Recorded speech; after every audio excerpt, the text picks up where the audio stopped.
एक बार फिर से आप सभी को जय मसीह। भजन संहिता 34 से, धर्मी पर बहुत सी विपत्तियां पड़ती तो है, परंतु यहोवा उसको उन सब से मुक्त करता है। धर्मी के ऊपर में बहुत सारी विपत्तियां पड़ती है। जब धर्मी के ऊपर में जब विपत्ति पड़ता है ना, हम विश्वास के ऊपर में जब कोई विपत्ति पड़ता है, नेपाली में कहावत है भारी माथी सुपारी, वैसे ही हमारा हृदय व्याकुल होता है। ऊपर से आयुब के पत्नी के समान बहुत सारे लोग होता है, तुम लोग तो चर्च जाने वाला लोग हैं, तुम लोग तो बहुत प्रार्थना करता है।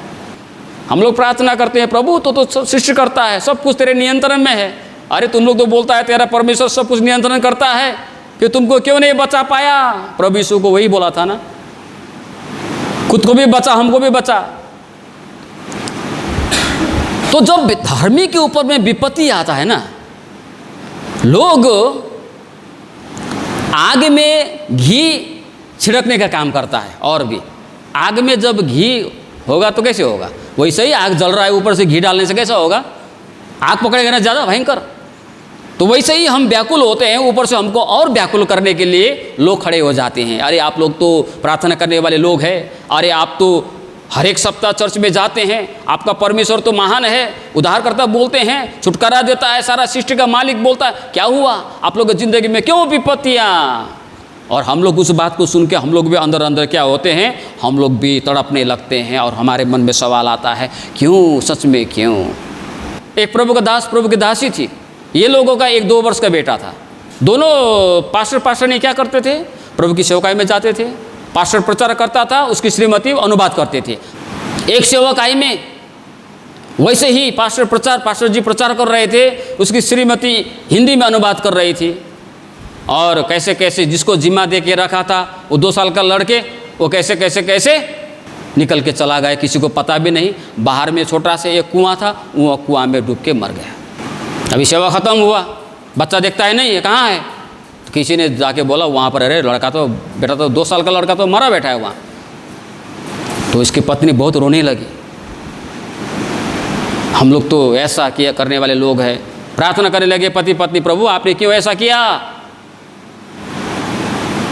हम लोग तो मेला घूमने नहीं गए थे, हम लोग तो किसी दूसरे मौज मस्ती में नहीं गए थे, हम लोग तो घूमने फिरने के लिए नहीं गए थे, हम तो तेरी सेवकाई कर रहे थे।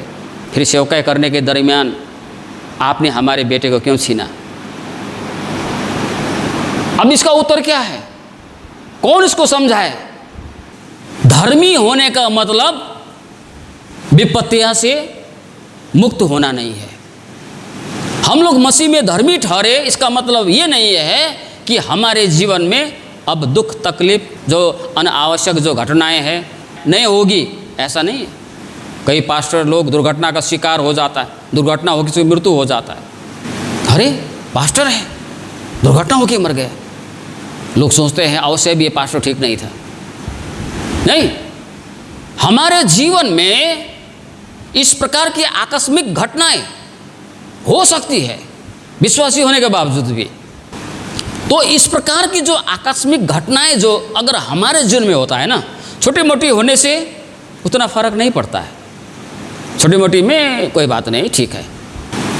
जैसे रास्ता में जा रहा था, साइकिल से गिर गया, हाथ टूट गया, ठीक है, बड़ा बात नहीं भाई। लेकिन कुछ ऐसी घटनाएं होती है जो सहनशीलता से बाहर है, ऐसा लगता है हमको। और उस पर भी लोग आके बोलते हैं, अरे तुम लोग तो प्रार्थना करके निकलते हो, अरे तुम तो प्रार्थना करके खाते हो, अरे तुम तो प्रार्थना करके निकलने वाले लोग हैं, हर सप्ताह प्रभु की आराधना करने वाले लोग हैं, तुम्हारा परमेश्वर तो सृष्टि करता है, फिर तुम्हारे जीवन में क्यों ऐसा होता है। ये दोनों पति पत्नी प्रभु से प्रश्न करने लगे, क्यों आपने ऐसा किया, हम तो आपके वचन का प्रचार कर रहे थे, आपकी सेवकाई कर रहे थे, फिर हमारे बेटों को आपने छीना क्यों। तो ये पत्नी जो है बहुत नाराज हो गई, कुछ बातें उल्टा पुल्टा बात कहने लगी। तो उसके पति ने उसको समझाया, ऐसा मत कहना, ये हमारे लिए, इसके पीछे परमेश्वर का योजना है। ये सिर्फ एक बुखार आने वाला और पेट दर्द वाली बात नहीं है, ये तो बहुत बड़ी घटना है। परमेश्वर जानता है कि जब ये घटना इस पति पत्नी के जन्म में जब होगा तो इस पति पत्नी के जीवन में क्या होगा, इसका हृदय में क्या बीतेगा प्रभु जानता है। और ये घटना अचानक नहीं हुआ, इसके पीछे परमेश्वर का बहुत बड़ा योजना है। पति अपने पत्नी को समझाने लगा। प्रियो, बाद में जाके परमेश्वर ने उसको और भी आशीष दिया। भले एक संतान तो खो गया, लेकिन परमेश्वर ने उसको और भी अच्छी अच्छी आशीषें परमेश्वर ने उसको उपलब्ध कराया। मैं समझता हूँ अगर उस दिन अय्यूब ने अपनी पत्नी की बात को सुनकर परमेश्वर के ऊपर में बड़बड़ाया होता, परमेश्वर के ऊपर में कुड़कुड़ाया होता, तो आज बाइबल में 42 अध्याय नहीं होता। क्योंकि 42 अध्याय में परमेश्वर ने उसको दो डबल आशीष की बातें दी है। आशीष की बातें पत्नी ने कही, अरे तू तो अय्यूब से कहा, तुम तो बहुत भक्त हो, तेरे विषय में तो कहता है बहुत, तू तो अपना तो छोड़, अपना बच्चे के लिए भी बलिदान करने वाला, पाप का क्षमा मांगने वाला, इतना धर्मी। देखो सब बर्बाद हो गया। परमेश्वर को श्राप दे और मर जाए तो मर जाए। उस दिन अय्यूब ने भी अपने पत्नी की बात सुनकर, सच में तू ठीक कहती है, मैं इतना धर्मी, इतना प्रार्थना करने वाला, इतना बलिदान का करने वाला, फिर भी मेरे जुर्म में ये कि अपनी पत्नी की बात मानी होती तो आज बाइबल में 42 अध्याय नहीं होता, क्योंकि वहाँ पर आशीष की बातें हैं। जब दाऊद ये भजन को लिख रहा था तो उसका परिस्थिति कैसा था? पहला सामुएल 21 अध्याय में पढ़ने से पता चलेगा कि दाऊद उस वक्त में राजा के द्वारा भगाया गया था, ये भाग गया था। इसको मारने के लिए, इसका हत्या करने के लिए राजा ने इसको दौड़ाया था जंगल में, कभी ओडार में, कभी गुफा में। वहाँ लिखा है खाने को भी नहीं है, दाऊद को खाने नहीं मिल रहा था। और पता है इतना ज़्यादा उसके पीछे लग गए लोग, अभी मरना है, अभी मरना है। तो वहाँ पर लिखा वो पागल का एक्टिंग कर रहा है, पागल, और ये तो पागल हो गया बोल के लोगों ने छोड़ दिया है। ऐसे समय में अपनों ने त्याग दिया, घर में बैठने नहीं पा रहा है, भोजन नहीं है, खाना नहीं है, गुफा में सोना पड़ रहा है, जंगल में सोना पड़ रहा है, दूसरों के आगे हाथ फैलाना पड़ रहा है, पागल का नाटक करना पड़ रहा है। लेकिन उस वक्त में ये भजन 34 उसने लिखा। इस भजन 34 को आपने ध्यान से पढ़िए, आप ध्यान से पढ़िए। और आज हम लोगों ने 34 को 19 में क्या पढ़ा? धर्मी पर सारी विपत्ति तो आ पड़ती है। हालेलुया। धर्मी पर सारी विपत्ति आ पड़ती है, परंतु यहोवा उसको उन सब से मुक्त करता है। परंतु परमेश्वर उन सारी विपत्तियों से उसको स्वतंत्र करता है, छुटकारा देता है, बचाता है। जिस प्रकार आग लगने पर दमकल गाड़ी पहुंचती है आग बुझाने के लिए, उसी प्रकार जब हमारे जीवन में विपत्ति आती है परमेश्वर हमारे साथ में खड़ा होता है। परमेश्वर हमारे साथ में खड़ा होता है। यूसुफ भी धर्मी था, गड्ढे में डाल दिया, जेल में चला गया। दाऊद धर्मी था, खाने को नहीं, पीना नहीं है, गुफा में सोना पड़ रहा है, जंगल में दौड़ना पड़ रहा है। सदरक मेशक अबेदनगो धर्मी था, आग में डाला गया। दानियल धर्मी था, सिंह के माद में डाला गया। पौलुस धर्मी था, जेल में डाला गया। पतरस सिलास धर्मी था, जेल में डाला गया, पीटा गया। कितना सारा बातें हैं। इब्रानी 11 अध्याय पढ़िए, इब्रानी 11 अध्याय में जितने व्यक्ति का वर्णन किया गया सब धर्मी लोग थे। किसी को आग में डाला गया, किसी को आरे से चीरा गया, लेकिन उन्होंने परमेश्वर को कभी परमेश्वर के ऊपर में कुड़कुड़ाया नहीं, परमेश्वर को गाली नहीं दिया, परमेश्वर के ऊपर में प्रश्न नहीं किया, प्रभु क्यों, हम तो धर्मी लोग हैं, हम तो तेरी महिमा करने वाले लोग हैं। कभी नहीं, चुपचाप सहता रहा। और अंत में उसके विषय में बाइबल में पढ़ते हैं कितने सारी आशीष की बातें उसके जीवन में परमेश्वर ने पूरा किया है। लेकिन हम लोग ये छोटी छोटी बातों में हम परमेश्वर के ऊपर में कुड़कुड़ाने लगते हैं। जब ऐसे ऐसे विपत्तियां हमारे जीवन में आए, आपकी ज़िंदगी में बीमार की बातें हो, कमियों की बातें हो, मजाक उड़ाने के बातें हो, लोग हम पर हंसते हो, हमारी निंदा करते हो, हमें सताया जाता हो, हमें अपमानित किया जाता हो, कुछ भी, या हमारे परिवार में ऐसे ऐसे आकस्मिक घटनाएं हो, आकस्मिक घटना अचानक हो जाता है, दिमाग काम नहीं करता है, क्या करें, अचानक हो गया। आपके और मेरे जीवन में कभी इस प्रकार की आकस्मिक घटनाएं हो तो जैसा दाऊद ने किया वैसा हमें करनी चाहिए। 34 का 1 में इसका, मैं हर समय यहोवा को धन्य कहा करूँगा, उसकी स्तुति निरंतर मेरे मुख से होती रहेगी। भले मुझे खाना ना मिले, भले मुझे जंगल में सोना पड़े, भले ही मेरे अनेक शत्रु हो, भले ही मुझे मरना पड़े या मुझे पागल का नाटक करना पड़े, फिर भी मैं यहोवा परमेश्वर का स्तुति निरंतर करता रहूँगा। हालेलुया। फिर भी मेरा परमेश्वर का आराधना मैं निरंतर करता रहूँगा।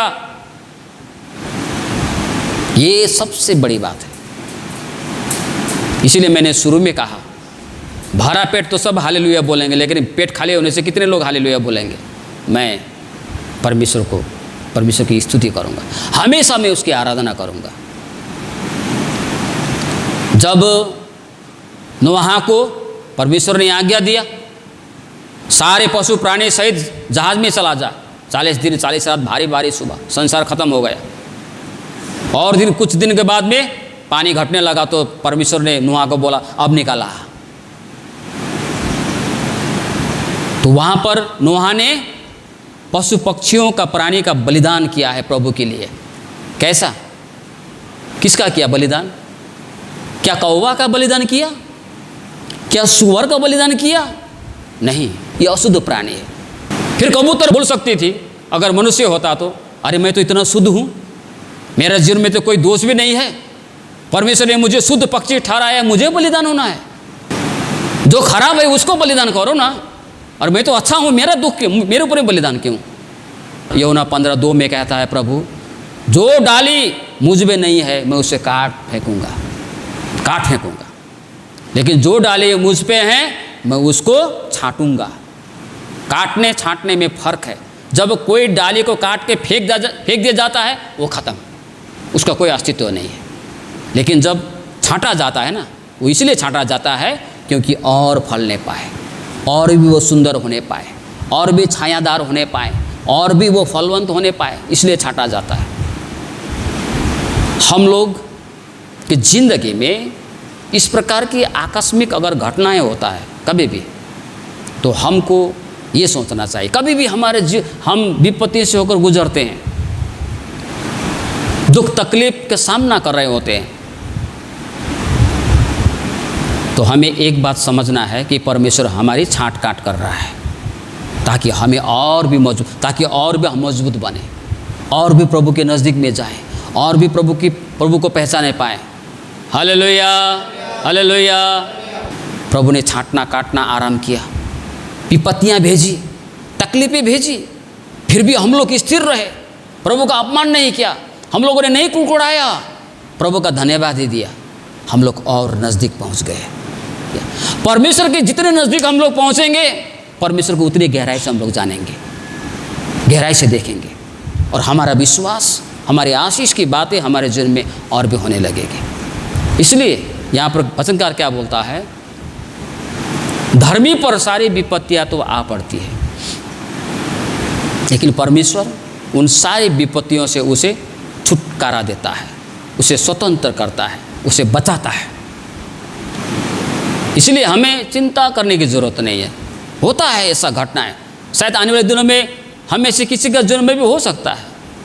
उस वक्त में कभी भी प्रभु के प्रति सवाल मत करना, कभी भी प्रभु के प्रति सवाल मत करना, कुड़कुड़ाना नहीं, बड़बड़ाना नहीं, नहीं तो अपनी आशीष को खो देंगे। यूहन्ना 16:33 कहता है, मैंने ये बातें तुमसे इसलिए कही है कि तुम्हें मुझ में शांति मिले। संसार में तुम्हें क्लेश होता है। देखिए, संसार में तुझे क्लेश होता है, क्लेश का मतलब दुख, तकलीफ, कष्ट, मुसीबत, परंतु हिम्मत रखो, मैंने संसार को जीत लिया है। प्रभु ने जीत लिया मतलब हम लोगों ने जीत लिया, भले हमको हारा हुआ दिखे। इसलिए पौलुस एक जगह क्या कहता है, दिखने से हम गरीब दिखते हैं लेकिन बहुतों को धनी बना देते हैं। देखने से हम लोग अज्ञानी जैसे दिखते हैं लेकिन बहुतों के बीच में ज्ञान की बातें बोलते हैं। आज हम लोगों ने कुरिन्थियों की पत्री में पढ़ा, बहुतों को ज्ञानी बना देते हैं है तो पढ़ा लिखा कम, लेकिन प्रभु की आत्मा जब बोलता है ना, लोगों को ज्ञानी बना देता है।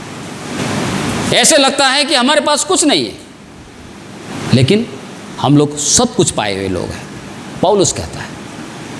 इसीलिए संसार में तुझे दुख होगा, तकलीफ होगा, हिम्मत रखो, मैंने संसार को जीत लिया है। हालेलुया, प्रभु बोलता है। अब प्रभु ने जब जीत लिया तो उसके पीछे चलने वाले लोग भी जीतेंगे। इसलिए जब कोई आकस्मिक घटनाएं हो, याद रखना है, हमें प्रभु कभी अकेला नहीं छोड़ता है। अगर हम दुख तकलीफ से होकर गुजर रहे हैं तो प्रभु हमारे साथ में है। जहाँ आग लगी दमकल पहुँचा, जहाँ हमें विपत्तियाँ मिली, प्रभु विपत्ति दे के छोड़ने वाला नहीं है, लेकिन वो हमारे साथ में रहता है, हमें संभालने के लिए। हालेलुया। सारी बातें जो है बाइबल में प्रभु ने अपने वचन में लिखा है। इसलिए कभी मन में चिंतित व्याकुल मत होना, प्रभु हमारे साथ में। प्रभु छोटे से वचन में हम सभी को आशीष दिए।